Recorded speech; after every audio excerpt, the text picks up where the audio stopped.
चलो भाई, अब आज की क्लास स्टार्ट करते हैं। आज आपका कैपेसिटेंस का लास्ट लेक्चर है और इसमें हम लोग बचे कुछ जो है थोड़े बहुत छोटे मोटा टॉपिक जो है वो कवर करेंगे। जैसे एक छोटा सा टॉपिक है डाई इलेक्ट्रिक ब्रेकडाउन। ठीक है, क्या होता है डाई इलेक्ट्रिक ब्रेकडाउन और एक टर्म होता है डाई इलेक्ट्रिक स्ट्रेंथ, वो समझेंगे। देखिए, डाई इलेक्ट्रिक का मतलब क्या होता है। डाई इलेक्ट्रिक का मतलब है बेसिकली नॉन कंडक्टिंग मटेरियल, यही होता है। किसी भी नॉन कंडक्टिंग मटेरियल जो है उसमें अगर आप इलेक्ट्रिक फील्ड बढ़ाएंगे तो इलेक्ट्रिक फील्ड बढ़ाने से उस नॉन कंडक्टिंग मटेरियल के जो भी बाउंडेड इलेक्ट्रॉन्स हैं सब पे फोर्स बढ़ेगा। तो इलेक्ट्रिक फील्ड अगर बढ़ाते जाएंगे तो एक टाइम ऐसा आएगा कि उसके जो बाउंडेड इलेक्ट्रॉन्स हैं वो हो सकता है कि कुछ उसमें से फ्री इलेक्ट्रॉन्स बन जाए, मतलब सरफेस में या बॉडी में इधर उधर फ्रीली मूव करने लगे, क्योंकि आपने इतना ज्यादा इलेक्ट्रिक फील्ड दे दिया कि वो इलेक्ट्रॉन्स अपने रिस्पेक्टिव जहां भी प्लेसेस थे या बॉन्ड्स थे वहां से टूट के बाहर आ गए। तो जब ऐसी सिचुएशन हो जाए हाई इलेक्ट्रिक फील्ड में तो हम कहते हैं कि हमारा जो डाइलेक्ट्रिक है उसका ब्रेक डाउन हो गया है। तो ब्रेक डाउन होने का मतलब ये होता है कि ये dielectric will start behaving like a conductor. ठीक है, और अगर ऐसा हो गया तो मान लीजिए कैपेसिटर के दो प्लेट्स के बीच में अगर आप डाइलेक्ट्रिक रखते हैं और वो कंडक्टर की तरह बिहेव करने लगा तो आपका ये शॉर्ट सर्किट हो जाएगा। ठीक है, एक ये हो गया और ये हो गया। ठीक है, अब देखो, ऐसे और ऐसे बीच में हमने कोई नॉन कंडक्टिंग मटेरियल रख दिया है जो कि आपका डाइलेक्ट्रिक है। ठीक है, तो बीच में ऐसे एक नॉन कंडक्टिंग मटेरियल है ऐसे। अब क्या हुआ कि जैसे ही आप इस पे इलेक्ट्रिक फील्ड बढ़ाएंगे, अब कैपेसिटर पे इलेक्ट्रिक फील्ड कैसे बढ़ाएंगे, तो जो कैपेसिटर पे चार्ज है वो बढ़ाते जाइए, क्यू और माइनस क्यू है। तो यहाँ पर अंदर में जो इलेक्ट्रिक फील्ड होगा inside the dielectric that will increase. बहुत ज्यादा इंक्रीज होने के बाद this dielectric will start behaving like a conductor. ठीक है, and this phenomena is called dielectric breakdown. अब जिस इलेक्ट्रिक फील्ड पर ब्रेकडाउन होता है उस इलेक्ट्रिक फील्ड को हम लोग कहते हैं dielectric strength of the material. Dielectric strength का मतलब क्या होता है, ताकत, कि कितना इलेक्ट्रिक फील्ड ये मैक्सिमम झेल सकता है। ठीक है, इससे ज्यादा इलेक्ट्रिक फील्ड देने पर ये कंडक्टर की तरह बिहेव करने लगेगा। तो अगर इसका डेफिनेशन लिखना है आपको तो देखो,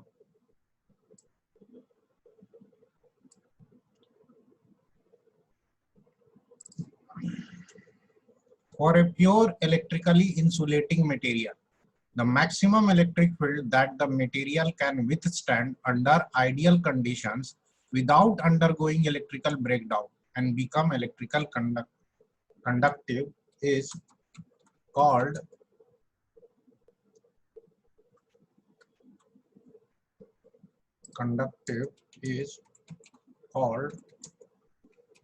dielectric strength of material।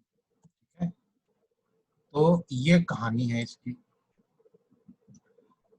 अब डाइलेक्ट्रिक स्ट्रेंथ जो होता है वो हर मटेरियल का ऑफ कोर्स अलग अलग होता है। जैसे air is also a dielectric, air और वैक्यूम में डिफरेंस है, और एयर का जो डाइलेक्ट्रिक स्ट्रेंथ है, ठीक है, इसको हम लोग ई नॉट लिख सकते हैं, that is maximum electric field जो ये झेल सकता है। दिस इज 3 किलो वोल्ट पर मिलीमीटर, या आप इसको ऐसे लिख सकते हैं 3000 वोल्ट डिवाइडेड बाय मिलीमीटर को करोगे तो 10 का पावर -3 आएगा वोल्ट पर metre, that is 3 into 10 to the power 6 होगा वोल्ट पर मीटर। दैट मीन्स अगर कैपेसिटर के प्लेट्स के बीच में एयर है, ठीक है, तो आपको इस बात का ख्याल रखना होगा कि यहाँ पर इलेक्ट्रिक फील्ड इस वैल्यू को क्रॉस ना करे, अदरवाइज ये जो आपका कैपेसिटर है एक तरीके से शॉर्ट सर्किट हो जाएगा, क्योंकि इस इलेक्ट्रिक फील्ड को क्रॉस करते ही air will start behaving like a conductor. और कंडक्टर बनने का मतलब है कि आप ऐसे समझो कि आपने इन दोनों प्लेट्स को एक वायर से जोड़ दिया तो शॉर्ट सर्किट हो जाएगा। ठीक है, कैपेसिटर जो है आपका जल भी सकता है अगर हाई चार्ज हुआ तो हर डाइलेक्ट्रिक मटेरियल का अपना अपना डाइलेक्ट्रिक स्ट्रेंथ होता है। अगर हम डाइलेक्ट्रिक स्ट्रेंथ को इसके डी से मल्टीप्लाई कर दें, व्हाट इज डी, यहां से यहां तक का डिस्टेंस है प्लेट्स के बीच में, तो E इंटू डी क्या मिलता है, maximum voltage across the capacitor, जो मैक्सिमम वोल्टेज इसके क्रॉस होना चाहिए, उससे ज्यादा वोल्टेज नहीं दे सकते, उसे हम ब्रेकडाउन वोल्टेज कहते हैं किसी भी कैपेसिटर का। तो अगर आपको ब्रेकडाउन वोल्टेज चाहिए, breakdown voltage of a capacitor, जिसे हम बी लिखते हैं, ये होगा dielectric strength E not into D. ठीक है, तो ब्रेकडाउन वोल्टेज जो होता है this is the maximum voltage, इससे ज्यादा वोल्टेज आप उसके क्रॉस देंगे तो उस कैपेसिटर का या डाइलेक्ट्रिक का ब्रेकडाउन हो जाएगा। तो मार्केट में जब भी आपको कैपेसिटर मिलेगा, आपको इसी तरीके से दो चीजें लिखी रहती हैं उसका, एक तो कैपेसिटेंस और एक ब्रेकडाउन वोल्टेज। ठीक है, कैपेसिटेंस तो आपका जैसे माइक्रोफैरेड में होता है और breakdown voltage generally kilo volts में होता है। तो ब्रेकडाउन वोल्टेज जो होता है वो एज ए वार्निंग लेना चाहिए। जैसे मान लीजिए कि आप कैपेसिटर एक मार्केट से ऐसे लेकर आए और इस कैपेसिटर के ऊपर ऐसे लिखा हुआ था कि ये है 2 माइक्रोफैरेड, तो ये तो कैपेसिटेंस हो गया, और यहाँ लिखा हुआ था बगल में 3 kV। 3 kV ये कह रहा है, कंपनी आपको ये बता रही है कि इसके अक्रॉस मैक्सिमम आप 3 kV दे सकते हैं। अगर आपसे कहा जाए कि इस पे मैक्सिमम कितना चार्ज हम दे सकते हैं, मैक्सिमम कितना चार्ज ताकि ब्रेकडाउन ना हो, तो मैक्सिमम आप दे सकते हैं Q maximum equal to C into VB, मतलब चार्ज इससे कम ही होना चाहिए। और आप यहाँ से निकाल लीजिए, ये हो गया 2 इंटू 10⁻⁻⁶, और ये हो गया 3 इंटू 10⁻3। ठीक है, तो ये आ जाएगा 6 इंटू 10⁻⁻3, इसे हम 6 मिली कूलम कह सकते हैं। दैट मीन्स कि ये कैपेसिटर 6 मिली कूलम से ज्यादा चार्ज नहीं होल्ड कर सकता है, ये इसकी अपर लिमिट हो गई। क्लियर?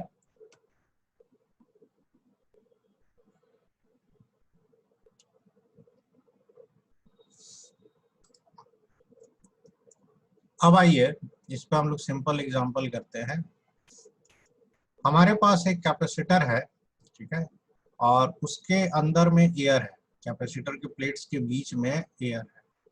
तो सपोज ये कैपेसिटर के दोनों प्लेट हमने ले लिया ऐसे,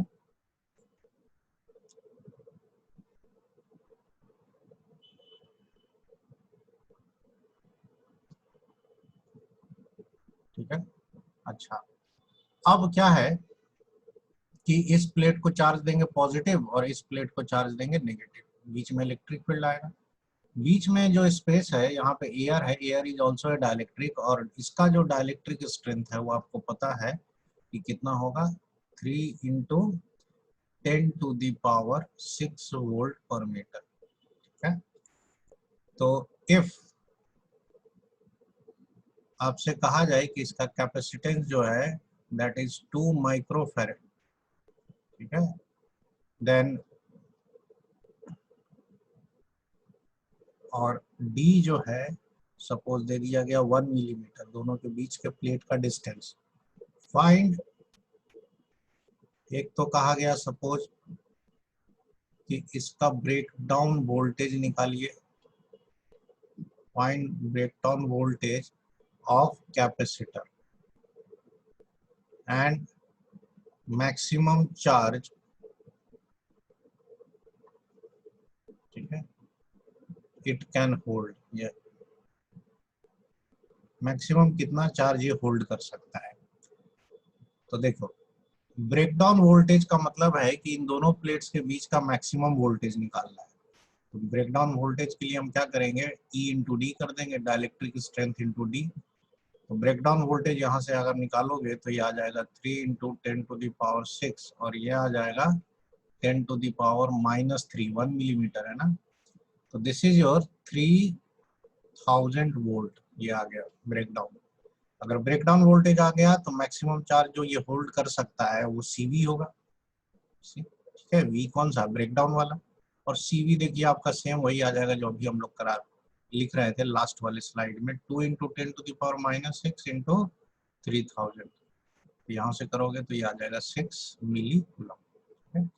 तो इस तरीके के सिंपल सिंपल सवाल होते हैं इसमें डाइलेक्ट्रिक स्ट्रेंथ पर। अभी हम लोग एक दो एग्जांपल और करेंगे। देखिए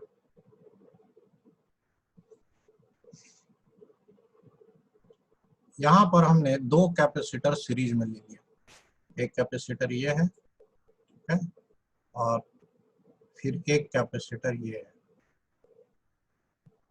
और कहा जाए कि दोनों कैपेसिटर का अलग अलग ब्रेकडाउन वोल्टेज है, तो इस कॉम्बिनेशन का ए से बी के बीच में ब्रेकडाउन वोल्टेज क्या होगा। अब कैपेसिटेंस देखो क्या क्या दिया हुआ है, ये लिखा है 2 माइक्रोफैरेड कॉमा 3 किलो वोल्ट। तो इसको कैसे समझेंगे कि कैपेसिटेंस इतना है और इसका ब्रेकडाउन वोल्टेज इतना है, मतलब ये कैपेसिटर अपने क्रॉस 3 किलो वोल्ट से ज्यादा पोटेंशियल डिफरेंस नहीं रख सकता। अब ये जो है, ये सपोज कर लो कि ये 1 माइक्रोफैरेड है और इसका ब्रेकडाउन वोल्टेज है 4 किलो वोल्ट। मतलब ये कैपेसिटर कह रहा है कि भाई मैं अपने क्रॉस 4 किलो वोल्ट से ज्यादा नहीं रख सकता। तो जब ये अकेला होता तो इसका ब्रेकडाउन वोल्टेज 3 केवी था, ये अकेला होता तो इसका ब्रेकडाउन वोल्टेज 4 केवी था। अभी आपको निकालना है break down voltage of combination, या अगर इन दोनों को सीरीज में जोड़ दिया तो इस सीरीज कॉम्बिनेशन का ब्रेकडाउन वोल्टेज क्या होगा। देखो कैसे सॉल्व करते हैं इसको, इस तरह के सवालों को। देखिए सीरीज में है तो नो डाउट जब भी होगा दोनों पे चार्ज सेम होगा, तो अगर इस पे Q माइनस क्यू होगा तो इस पे भी Q माइनस क्यू होगा। अब दोनों से जाके पता करो कि दोनों मैक्सिमम कितना चार्ज होल्ड कर सकते हैं। जैसे पहला कैपेसिटर है वो मैक्सिमम कितना चार्ज होल्ड कर सकता है, C इंटू वी करोगे तो 2 इंटू कितना आ जाएगा 3, 6 आएगा, और माइक्रो और किलो मिलके ये मिली कूलम देगा। तो ये बता दिया कैपेसिटर 1 ने कि भाई मैं अपने प्लेट्स के ऊपर 6 मिली कूलम से ज्यादा चार्ज नहीं रख सकता। अब जाके आप दूसरे वाले से पूछो कि भाई तुम अपने ऊपर मैक्सिमम कितना चार्ज रख सकते हो, तो ये भी सीवी करेगा। तो ये 1 इंटू 4 क्या बोलेगा, भाई मेरा कैपेसिटी है 4 मिली कूलम का, इससे ज्यादा हम चार्ज नहीं रख सकते। अब बात यह है कि दोनों तो सीरीज में है, चार्ज जब भी होगा दोनों पे सेम होगा, तो आप क्या करेंगे कि इस सिस्टम का ब्रेकडाउन ना हो। तो ऐसे सोचो, अगर आपने चार्ज जो है 4 मिली कूलम से कम रखा तो ना इसका ब्रेकडाउन होगा ना इसका होगा। लेकिन अगर आपने मान लीजिए 4 से ज्यादा रख दिया, जैसे 5 मिली कूलम, तो इसका तो कैपेसिटी 6 मिली कूलम का है, ये तो बच जाएगा बट इसका तो ब्रेकडाउन हो जाएगा। और अगर 6 मिली कूलम से ज्यादा रख दिया तब तो दोनों का ब्रेकडाउन हो जाएगा। आपको सिस्टम को बचाना है, तो सिस्टम को बचाने के लिए क्या करेंगे, ये जो मिनिमम है इसकी बात सुनेंगे कि भाई 4 मिली कूलम से ज्यादा हम चार्ज नहीं रख सकते। तो देयरफॉर इन दोनों पे जो हम चार्ज रखेंगे वो क्या रखेंगे 4 मिली कूलम, ताकि दोनों में से किसी का ब्रेकडाउन ना हो। ठीक है, तो 4 मिली कूलम रखने के बाद वोल्टेज निकालेंगे कैसे, तो इसका लिख देंगे Q/C1 वोल्टेज और दूसरे वाले का Q/C2 वोल्टेज, Q/C1 Q/C2। अब देखो ये हो गया आपका 4 मिली कूलम, C1 कितना था 2 माइक्रोफैरेड। ठीक है, तो ये मिली है ये माइक्रो है वो किलो में आएगा सब, और इसका आ जाएगा 4 और ये कितना था 1, तो ये आ जाएगा आपका 2 प्लस कितना आ जाएगा ये 4, ठीक है, कितना आ जाएगा ये 6 किलो वोल्ट। ठीक है, मतलब ये दोनों मिल करके मैक्सिमम अब इसके क्रॉस आप 6 किलो वोल्ट दे सकते हैं, तो ना इसका ब्रेकडाउन होगा ना इसका ब्रेकडाउन होगा। तो सीरीज में करना यही होता है कि जितने भी कैपेसिटर है 2 या 3, सबसे जाके पहले पता कर लो कि वो कितना कितना चार्ज होल्ड कर सकते हैं, उसके बाद उनमें से जो सबसे कम चार्ज हो वही चार्ज सारे कैपेसिटर्स पे दे दो ताकि किसी का ब्रेकडाउन ना हो। अब आइए इसी पर नेक्स्ट क्वेश्चन देखो। सपोज ये कॉम्बिनेशन है आपका उसी तरह से दो कैपेसिटर वाला, ठीक है, ये कैपेसिटर ये हो गया और एक कैपेसिटर ये हो गया। अच्छा, ब्रेकडाउन वोल्टेज के लिए इसका लिखा है कैपेसिटेंस C1 और ब्रेकडाउन वोल्टेज V0, इसका कैपेसिटेंस C2 और ब्रेकडाउन वोल्टेज V0। ठीक है, दोनों का ब्रेकडाउन वोल्टेज सेम है, कैपेसिटेंस अलग अलग है। तो ऐसे केस में कहा जाए कि इस सिस्टम का ब्रेकडाउन वोल्टेज निकालो, तो कैसे निकालेंगे, तो फिर से वही है कि सीरीज है तो दोनों पे भाई चार्ज तो सेम ही रहेगा, ये ना। अब इन दोनों में डिपेंड करेगा C1 C2 में कौन बड़ा है। तो मान लेते हैं कि this C1 is greater than C2, मतलब ये ज्यादा चार्ज होल्ड कर सकता है और ये कम। ये C1 V0 रखने को तैयार है और ये C2 V0। इसका मतलब है कि अगर आपको ब्रेक डाउन करने से बचाना है तो चार्ज इनमें से कितना रखना होगा, C2 V0, जो कम वाला चार्ज है। जब ये चार्ज रख दोगे तो ब्रेक डाउन वोल्टेज आ जाएगा आपका। कैसे आ जाएगा, तो इसका हो जाएगा Q/C1 और इसका हो जाएगा Q/C2। ठीक है, अच्छा Q/C1 करेंगे तो ये आएगा C2 V0/C1 और ये कितना आएगा Q/C2 कर देंगे तो ये आ जाएगा आपका C2 V0/C2। ये हो गया C2/C1 V0 प्लस V0। ठीक है, तो ये ब्रेकडाउन वोल्टेज आ गया। सीरीज में ऐसे ही निकाला जाता है।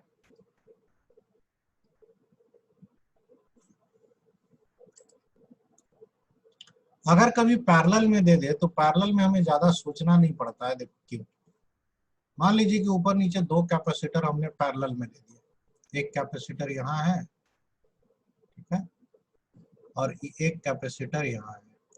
अब सवाल यह है कि मान लीजिए कि ब्रेकडाउन वोल्टेज या दोनों का दिया हुआ है कि ये C1 है और V1 है ब्रेकडाउन वोल्टेज, और ये C2 है और ब्रेकडाउन वोल्टेज इसका V2 है।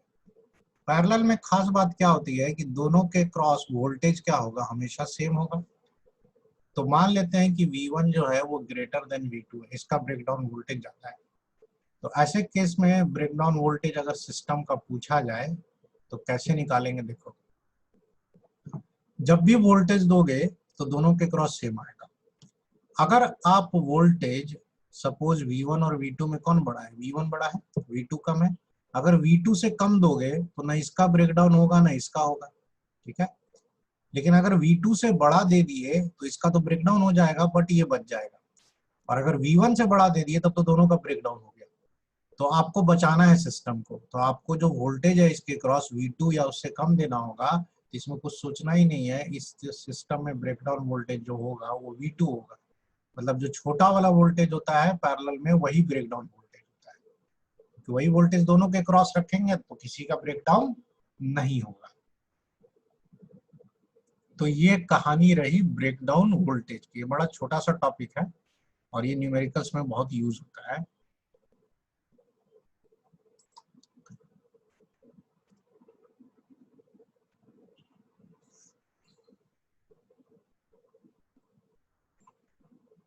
मान लो कि मैंने इस तरह का एक सिस्टम ड्रॉ किया, इसमें ढेर सारे कैपेसिटर्स हैं, ठीक है, और ये जो कैपेसिटर्स है सबका दिया हुआ है कि यहाँ से यहाँ तक ये कॉम्बिनेशन है।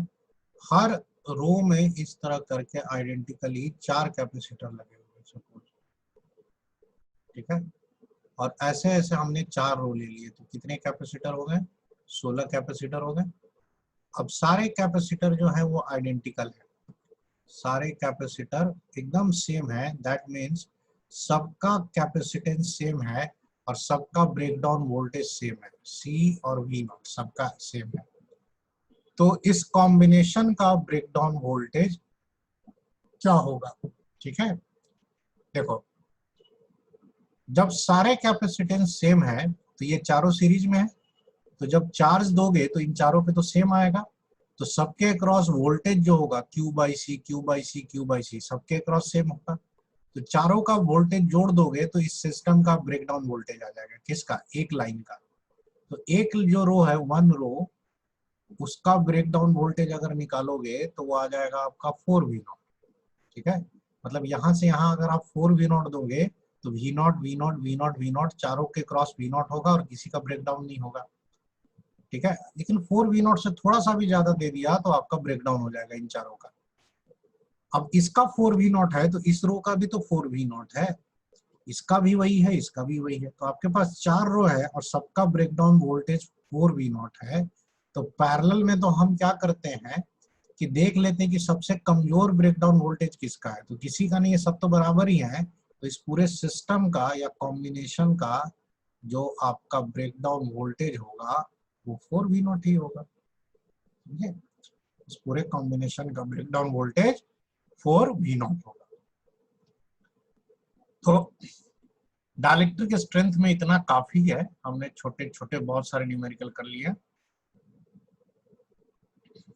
अब आइए एक दो न्यूमेरिकल ऐसी एक्स्ट्रा स्फेरिकल कैपेसिटर के जो बच्चे बहुत पूछते हैं। मान लीजिए कि ये एक स्फेरिकल कैपेसिटर हमने दिया, ठीक है, अंदर का रेडियस और बाहर का रेडियस ए और बी है, और इसमें कंडीशन क्या दे दी है कि ये जो रेडियस है ये तो ए है, ये रेडियस बी है। अंदर वाला ये जो प्लेट है ये अर्थिंग किया हुआ है, ठीक है। तो इस सिस्टम का कैपेसिटेंस पूछा है क्या होगा। अब ये अर्थिंग कर दिया है, जबकि होना चाहिए था बाहर वाला अर्थिंग होता है तो आउटर सरफेस पे चार्ज नहीं होता है, सिर्फ अंदर के सरफेस पे चार्ज होता है, और उसमें कैपेसिटेंस होता है 4 pi epsilon naught A B by B minus A. But इसको कैसे निकाले, तो देखो इसके पीछे लॉजिक लगाएंगे। क्या लॉजिक लगाएंगे, इसको प्लेट नंबर 1 मान लो, इसको प्लेट नंबर 2 मान लो, और जो है प्लेट नंबर 3 जो है वो इन्फिनिटी को मान लो। इन्फिनिटी पे तीसरा प्लेट है आपका, ठीक है, और इन्फिनिटी वाले का भी पोटेंशियल 0 है, और अर्थिंग क्या है तो इसका भी पोटेंशियल 0 है।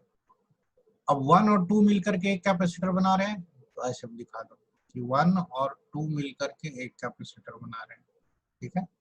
एक कैपेसिटर 2 और 3 मिलकर बनाते हैं ना, आउटर सरफेस और इन्फिनिटी के बीच में, तो ये हो गया 2, और तीसरा प्लेट जो इमेजिनरी प्लेट है वो इन्फिनिटी पे है, तो ये इन्फिनिटी वाला हो गया।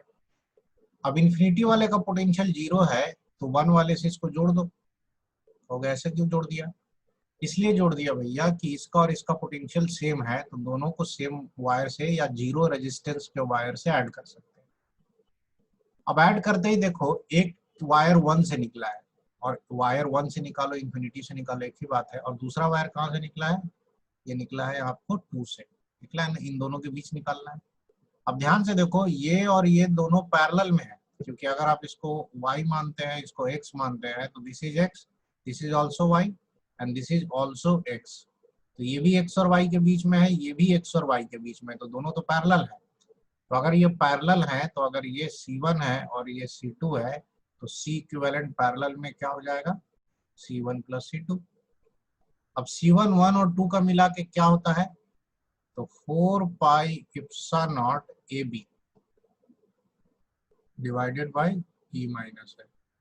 और C2 जो 2 और इन्फिनिटी के बीच में, 2 और इन्फिनिटी मतलब आउटर सरफेस का, उसका 4 पाई इप्सिलॉन नॉट रेडियस होता है, 4 पाई इप्सिलॉन नॉट आर, उसकी जगह बी लिख देंगे, ठीक है। अब इन दोनों को जो है ना वो सॉल्व कर लो, तो ये हो गया आपका 4 pi epsilon naught B common ले लो, ये आ जाएगा A by B minus A plus 1, ऐसा होगा, ठीक है। तो यहाँ से ये ऊपर जाएगा तो ये आ जाएगा b by B minus A, तो ये आ जाएगा 4 pi epsilon naught into B A square by B minus A. तो ये आपका कैपेसिटेंस हो गया इस सिस्टम का। इसी एग्जांपल को हम लोग लास्ट समझेंगे, और इसके साथ ये आपका चैप्टर जो है कैपेसिटेंस ये फिनिश हुआ। और कैपेसिटर के जो सवाल होते हैं एक्सरसाइज 1 में, 2 में या 3 में, जो आपके जेई वाले हैं या नीट वाले, वो सारा सॉल्व कीजिए, और अगली क्लास में जो है हम लोग डिस्कशन स्टार्ट करेंगे, ठीक है। We will start with exercise 1, तो अगली क्लास में एक्सरसाइज 1 डिस्कस करेंगे, फिर 2 और 3 भी करेंगे।